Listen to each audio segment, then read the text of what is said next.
Para recordarnos que la Semana Santa tiene ese hito central, el Viernes Santo, la crucifixión, y en Salamanca la escenificación del descendimiento que lleva a cabo esta cofradía de la Veracruz, que desde su capilla, desde lo que se llama Capilla de la Veracruz, que para nosotros es una iglesia más, pues con esta nueva configuración que ya estrenó el año pasado tras la salida de la comunidad de religiosas de clausura, que la había habitado pues, prácticamente en el último medio siglo, pues ha retirado la reja y algún otro elemento y ya ha quedado pues, como una iglesia al servicio de la cofradía. Y ahí sale, mientras están expuestos los pasos que ya formarán parte de la procesión del viernes, esos célebres azotes de Alejandro Carnicero, ya tenemos esta procesión que es, bueno, la venimos considerando el prólogo de la Semana Santa. Es verdad que últimamente pues hay más actos, hay Vía Crucis, hay traslados populares, hay salidas penitenciales, incluso hay el Vía Crucis que organiza Jesús Amigo de los Niños, que ya es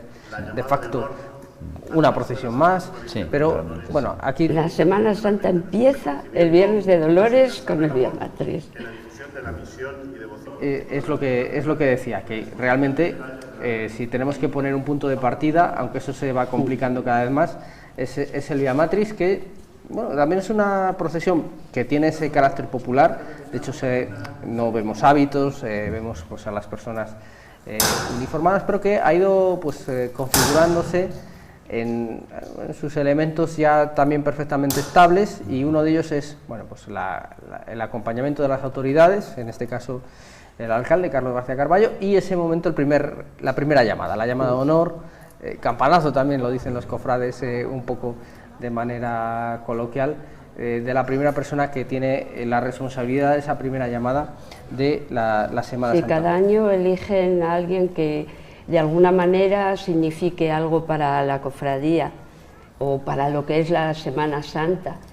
Este año yo no tengo el gusto de conocerle, Santiago Gallego creo que se llama, que es de Mérida, es cofrade de Mérida, de la Veracruz. De la Veracruz de Mérida, y bueno, pues se dedica un poco a promocionar la Veracruz, y ellos han considerado que era la persona adecuada para inaugurar la procesión y dar la primera llamada.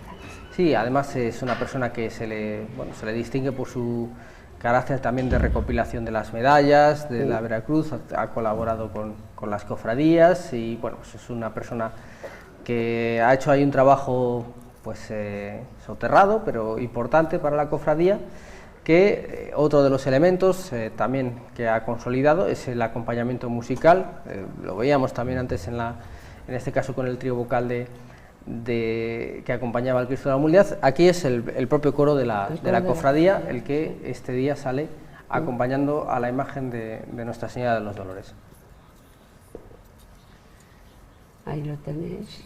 Son varias paradas las que se van efectuando, aunque el rezo del Vía Matriz propiamente se produce, o la reflexión sobre los dolores de la Virgen, pues se produce propiamente en la actual configuración en la plaza de San Benito.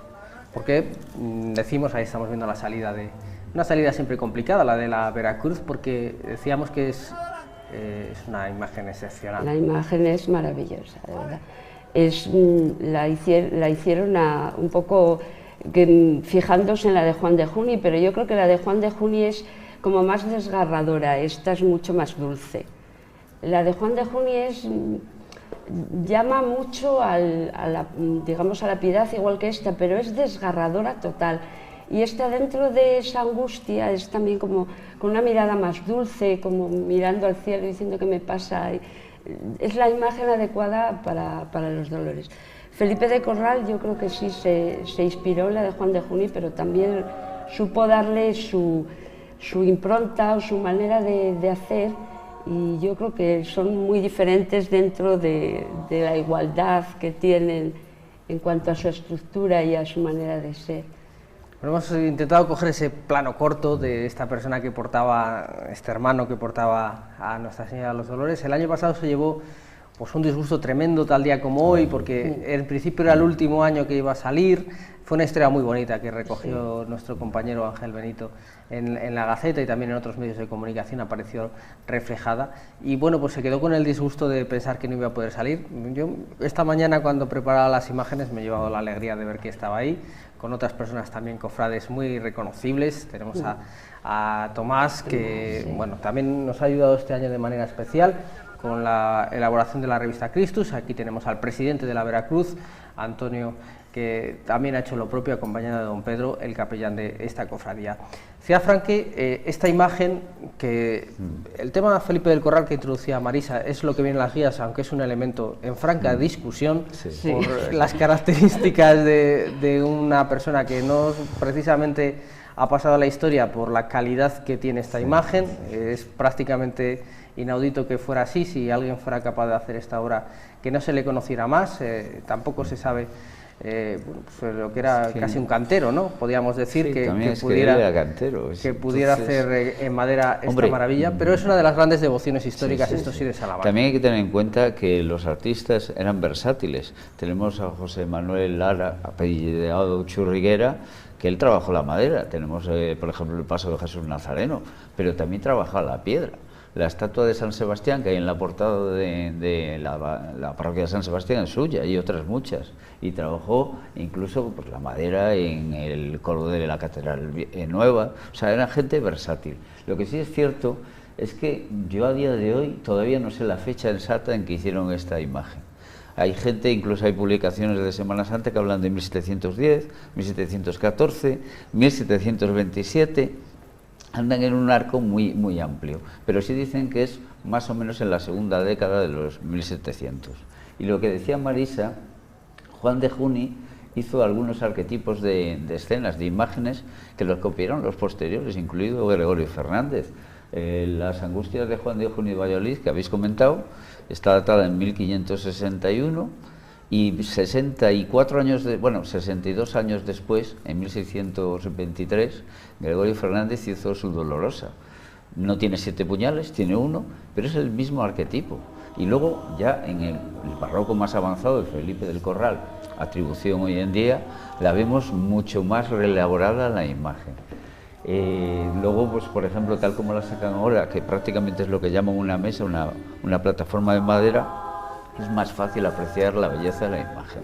Antes no, antes, bueno, y sigue saliendo el Viernes Santo, con el paso que regaló Gonzalo Santana, que me parece que está datado en 1924, que es casi como una pirámide dorada. Sí, a mí particularmente, mientras escuchamos al coro en esas notas, en la intersección entre Domínguez Berrueta y la cuesta de Moneo, la antigua cuesta de Moneo, con la Purísima al fondo, a mí particularmente me parece más interesante esta manera de procesionar, aunque bueno, es verdad que quizás sea más solemne la del Viernes Santo. Avanzamos ya que este Viernes Santo, si el tiempo lo permite, cosa que no hizo el anterior, estrenará los famosos faroles, objeto de amplio y largo litigio, y tenemos una peculiaridad que estamos viendo en este plano, que es a donde quería yo llegar. Ahí lo están viendo. Este año señales tapadas en el centro de la ciudad, están viendo ahí con ese tono de arpillera similar al de la piedra de Villamayor, con el objetivo de, digamos, no desviar la atención, y sobre todo, más que de día, como es el caso, de noche, con los reflejos que producen las señales, con las señales luminosas, pues ir ganando poco a poco en la adecuación estética. Es un poco bueno, es un molesto, claro, poner los sacos, digamos, o el cubrimiento, pero también una cosa que ha ganado Salamanca es en belleza con la iluminación nocturna que tiene. Pero claro, la iluminación nocturna, cuando es excesiva, pues a las procesiones, hombre, el bajar un poco la intensidad de la luz en compañía, en otras zonas, yo que sé, mismo en la Rúa. Y luego un problema que tenemos en Salamanca, que no hay manera de solucionarlo, es la cantidad de letreros luminosos de 40.000 colores que hay en el casco antiguo, cosa que en Santiago lo han solucionado, unificando letreros en hierro viejo, hierro, digamos, oxidado. Aquí es muy complicado, eso, lo de los sacos se ve ahora bien, pero cuando empiecen con los flashes por las noches se verá bastante que no relucen las señales y se ganará mucho. Es un poco tener un poco de sentido estético y en cierta manera respetar el sentimiento de la procesión. Y un elemento, Marisa, que veíamos también en primer plano, que nos retrotrae precisamente al carácter popular de las procesiones, porque antes de que la Semana Santa se configure como tal, como Semana Santa cofrade de las cofradías propiamente, pues esto era la Semana Santa básicamente, ¿verdad? Es acompañar a la imagen de la que tienes devoción alumbrando, iluminando a esa imagen, y a mí me parece que la configuración del Vía Matriz en este sentido es un acierto.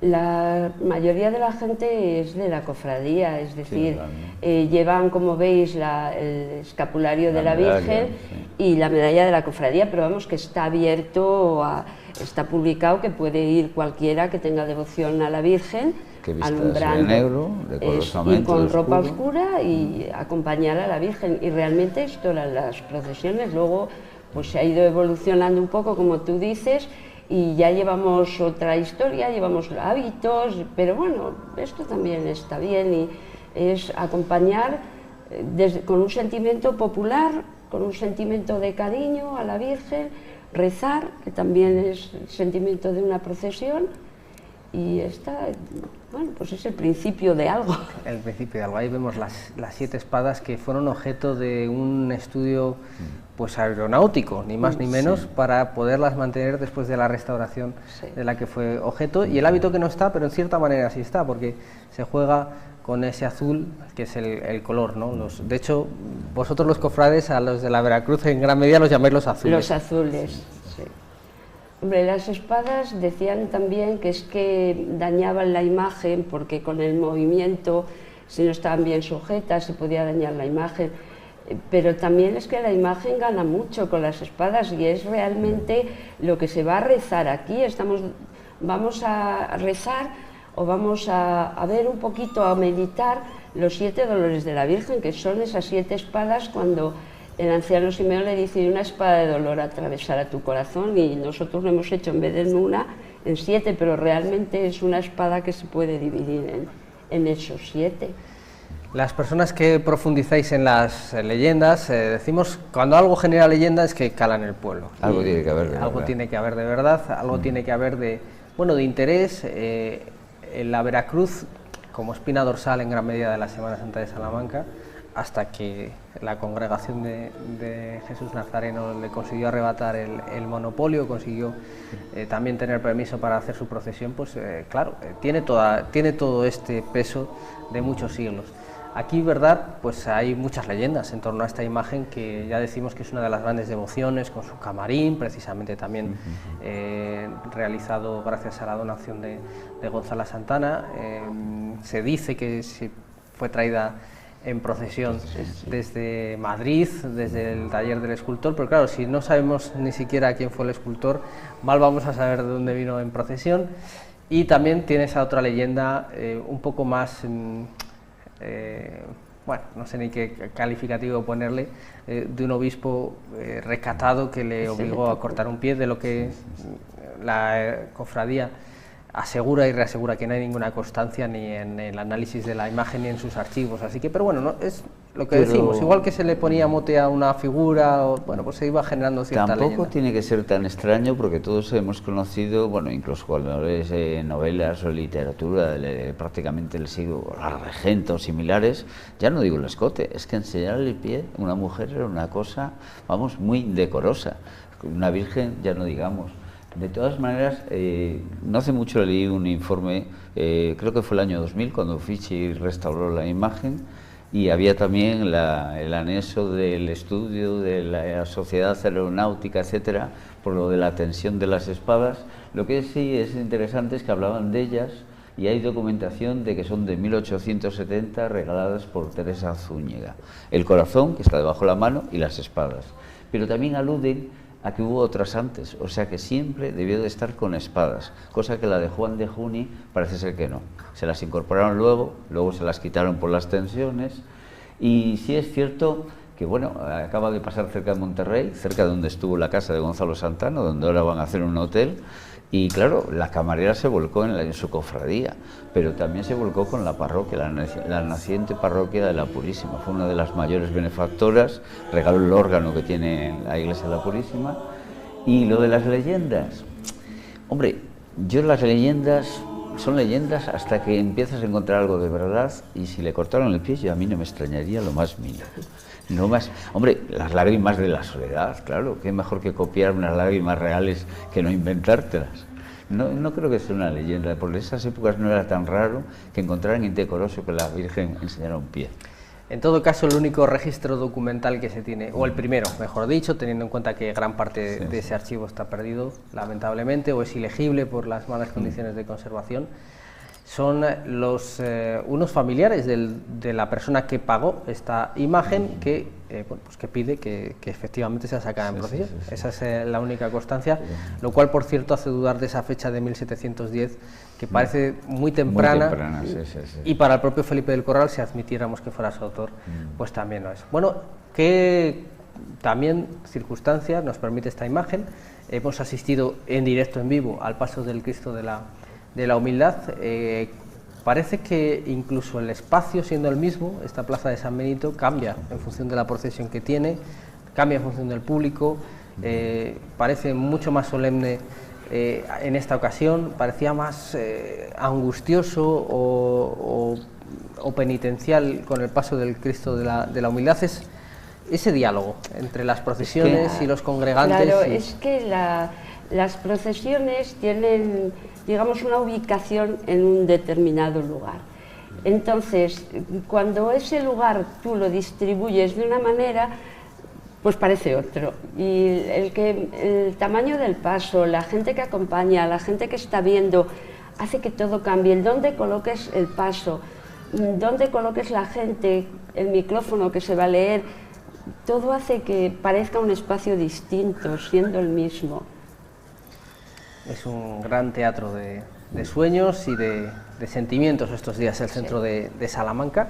Y hay que decir que es una procesión, como hemos visto en la Humildad, que nos alegra mucho, marcada por dos circunstancias. Una, el público, eso hasta cierto punto puede ser normal porque hace bueno, no hace una temperatura muy desagradable, y el año pasado además estas procesiones, la de la Hermandad Franciscana sí, pero el Vía Matriz no pudo celebrarse. Y segundo, me da la sensación, incluso para ser una procesión popular, y como decía Marisa, teniendo en cuenta que la mayoría son cofrades, que hay una participación muy alta dentro de las procesiones. Lo hemos notado en el Cristo de la Humildad, que ha sacado como yo creo 15 o 20 personas más que el año pasado, y se notaba bastante. Y aquí las filas que veíamos de personas que iban participando en el Vía Matriz era bastante importante también. Yo es que la verdad es que cuando hablamos de procesión popular, hombre, asiste el pueblo, hay mucha gente mirando, pero lo que decíamos al comienzo, realmente prácticamente toda la procesión son los cofrades de la Veracruz, que está abierto a la gente, pero participan ellos. Entonces, yo no veo demasiada diferencia entre los cofrades, esta procesión, y a lo mejor los doctrinos, es el mismo respeto, el mismo silencio, es quitando que aquí añaden, pues eso, la oración, añaden la polifonía, pero es un respeto intenso, cosa que no se ve en otras procesiones, que la gente arma más, o el traslado que va a ser posteriormente. Bueno, pues este ha sido el Vía Matriz 2019 en Salamanca, y así hemos tenido la suerte de mostrárselo.